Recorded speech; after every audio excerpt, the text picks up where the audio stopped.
My wife posted an engagement photo with her assistant. I said yes. I commented, "Congrats," just tagging our divorce lawyer. The post vanished, but seconds later she was frantically calling, begging me to retract the screenshots I sent her parents. I, 35 male, am or was a pretty simple guy. I work in data analytics. I like quiet nights, predictable spreadsheets, and the comfortable silence of a long-term relationship. I thought I had that. For 7 years, I thought Chloe, 33, and I were building a life. Turns out she was just using my materials to build a separate one. It all happened 3 hours ago. I was on the couch, half watching a documentary, scrolling through social media. Chloe was at a big industry awards dinner for her event planning business, Elysian Events. I was proud of her, proud of the business I'd helped her start. A notification popped up. A new post from her. It wasn't a team photo. It was a professionally shot picture of her and her assistant Ethan, 28. He was on one knee holding her hand. A new ring was on her finger. The caption was sickeningly cheerful. A night of 1,000 stars, and I caught the brightest one. I said yes. Engaged, love of my life, new beginnings. The air left my lungs. My blood went cold. For a solid minute, I just stared, my mind refusing to compute. Engaged? We slept in the same bed last night. She'd kissed me goodbye that morning, a quick, dismissive peck I hadn't thought twice about. Now I see it for what it was. My first impulse was a hot, white flash of rage. I wanted to smash my phone, to scream, to call her and unleash hell. But then, a different part of my brain took over. The part that builds models and analyzes outcomes. Outbursts are messy. They cede control. I wasn't going to give her that. Strategy. That's where control lies. My fingers moved with a strange, detached precision. Screenshot. Save the post, the picture, the caption, the list of people who'd already liked it. Data is evidence. Comment. I kept it simple, brutal, and public. Congratulations. My lawyer will be in touch tomorrow to discuss the assets. Send. I forwarded the screenshot to her parents, David and Margaret. My message was brief. I'm sure this is a shock to you, as it is to me. I'm so sorry. Research. I opened my laptop and found the folder labeled Elysian Events LLC. I reread the operating agreement my lawyer had drafted 5 years ago. I'd grumbled about the legal fees at the time, but my lawyer insisted on certain protections for my $150,000 investment. A 70-30 ownership split with me as the majority partner. A clause stipulating my initial capital be repaid first upon dissolution. I felt a grim sense of validation. Wait, the post vanished from her feed in under a minute. My phone immediately lit up with her name. I let it ring and ring. The text started pouring in. Chloe, call me. Now. Take down that comment. WTF is wrong with you? My parents are calling me crying. Delete the screenshots. Liam, you're ruining everything. Everything, not us. Everything, her business, her image. The final text before I silenced my phone revealed the depth of her delusion. You have some nerve embarrassing me and my future husband like this. Future husband? I looked around the house I bought at the life I thought we shared. The volcano documentary I'd been watching earlier was over. The narrator had explained how pressure builds silently, deep beneath the surface. When the eruption finally comes, it doesn't just destroy, it reshapes the entire landscape. She had no idea the ground she was standing on was about to liquefy. Update 1. Thank you all for the support. It's grounding to know I'm not crazy. Many of you warned me this would get messy, and you weren't wrong. The storm made landfall at 2 a.m. last night. The doorbell started ringing incessantly. I knew it was her. I walked to the door, my heart pounding a dull, heavy rhythm. I didn't answer. I just watched the camera feed on my phone. Her, pacing on the porch, her face a mask of fury. Then I did something I knew was a point of no return. While she was standing there, I opened the app for our smart lock and went through the process of deleting her access code and fingerprint. The app asked, "Are you sure you want to remove this user?" I pressed confirm. I finally answered through the intercom. "It's 2 in the morning, Chloe." Her voice was ragged. "Let me in, Liam. It's my house. The title is in my name, Chloe. Please go. We need to talk. You've blown this completely out of proportion." "A public engagement announcement is a fairly large proportion," I said, my voice steady despite the tremor in my hands.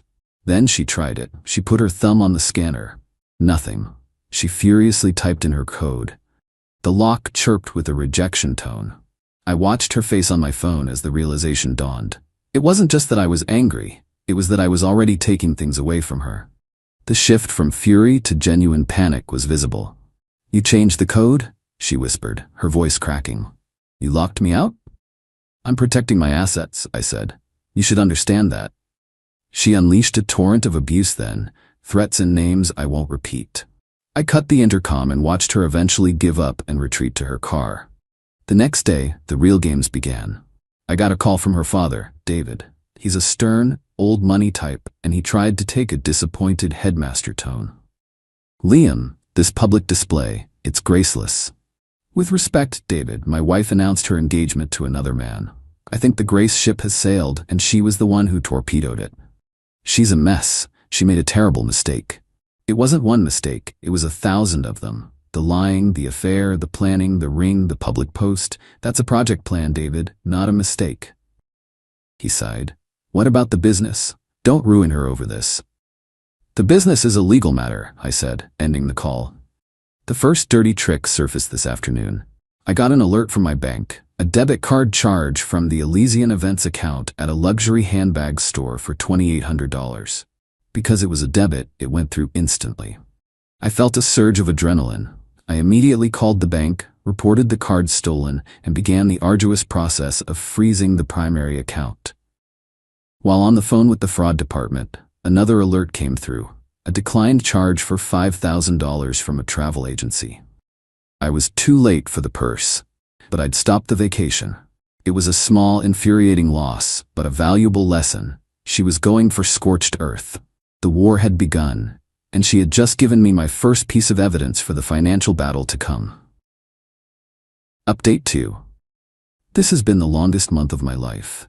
The divorce is filed, but her lawyer is fighting every single point, trying to frame the business as a marital asset despite the LLC agreement. My lawyer, Marcus, says this is a standard delay tactic. It's working. I feel like I'm treading water in a sea of legal fees. The entitlement escalates. Chloe's new strategy is to act as if she's been wronged. She's launched a carefully orchestrated smear campaign. She's telling mutual friends that I was a controlling husband, that I held the business over her head, and that my explosion online is proof of my emotional instability. A few people bought it, which stings more than I'd like to admit. Ethan, the fiancé, tried a subtler move than I expected. He didn't send a stupid email. He started calling key clients, introducing himself as Chloe's partner and the new head of operations. He was trying to transition the relationships over to him personally before I could legally lock them down. I only found out because one of our oldest clients, a woman named Carol, got suspicious and called me directly. "I don't mean to overstep, Liam," she said. "But who is this Ethan fellow? He was trying to get me to sign a new contract under a different company name." The audacity was breathtaking. They were trying to poach the entire client list and restart under a new name, leaving me with the shell of an LLC. That phone call was a critical wake-up call. The threat was more advanced than I realized. The digital battle. As many of you predicted, gaining control of the online presence was a nightmare. The Instagram, the website, the Facebook page, they were all tied to a recovery email that was her personal account. I had no access. For weeks, she was still in control of the company's public face. She didn't post anything, but she would delete positive old comments that mentioned me and pin ones that praised her exclusively. It was petty, digital warfare. My breakthrough came from a moment of pure luck. I was combing through old shared documents on our cloud storage, looking for financial records, and I stumbled upon a spreadsheet from years ago titled Business Passwords. And there it was. The original login for the Elysian Events Instagram account. My heart nearly beat out of my chest. I logged in, immediately changed the password, and linked it to a new, secure email address. I finally had control of the main platform. It felt like capturing the enemy's flag. I spent that night methodically documenting everything, then I handed it all over to Marcus. The attempted client poaching, the fraudulent debit card charge, the smear campaign. Every action she took to undermine the business was an action that undermined her own legal claim to it. I feel exhausted. This isn't a clean, satisfying demolition. It's a grinding, ugly siege. There are days I just want to give in, to dissolve the whole thing and walk away to have it be over. But then I remember her face in that photo, and I log into my lawyer's client portal and upload another piece of evidence. Final update. Hello everyone. It's been a long road. The divorce was finalized last month. The 10-month battle was every bit as draining and expensive as you can imagine. Her lawyer tried to argue the LLC was a sham to hide marital assets. My lawyer, Marcus, systematically dismantled that argument with the evidence Chloe herself provided. The attempted wire transfers, the fraudulent charge, the testimony from the client she tried to poach. It all painted a clear picture. She wasn't a partner trying to protect her stake. She was a departing employee looting the office. In the end, the judge upheld the LLC agreement. She walked away with her 10% stake in the company's valuation after my initial capital was repaid. It came out to about $22,000. She got half the equity from the house, a significant sum, but nowhere near what she'd have if she'd been awarded a piece of a thriving business. The real consequences weren't financial, but professional. After I secured the digital assets and froze the accounts, I made my move. I knew I couldn't run an event company, but I could own one. I spent a month quietly searching and found Amelia, a brilliant senior planner at a rival firm. She was underpaid and frustrated, hungry for a chance. I offered her Chloe's old job, a huge salary, and, crucially, a partnership track. I didn't just want an employee, I wanted someone with skin in the game. Our first 6 months were tough. We had to fight for every client. Chloe, in her desperation, had badmouthed us to every vendor in the city. 2 major caterers refused to work with us. We had to build new relationships from scratch. It was a slow, painstaking process. We called our new brand Augustine Affairs. We wanted something that sounded timeless and strong. The turning point was Carol, the client who had tipped me off about Ethan. She was a major figure in the city's philanthropic scene. She'd been disgusted by Chloe and Ethan's tactics and became our biggest champion. She hired Augustine Affairs for a massive charity gala. Amelia knocked it out of the park. The event was flawless, and suddenly, the tide turned. The vendors who had shunned us were now calling us. The final nail in Chloe's professional coffin was the feature in a major lifestyle magazine 2 months ago. It was a huge 4-page spread on Augustine Affairs, the resilient and visionary event company that's redefining luxury.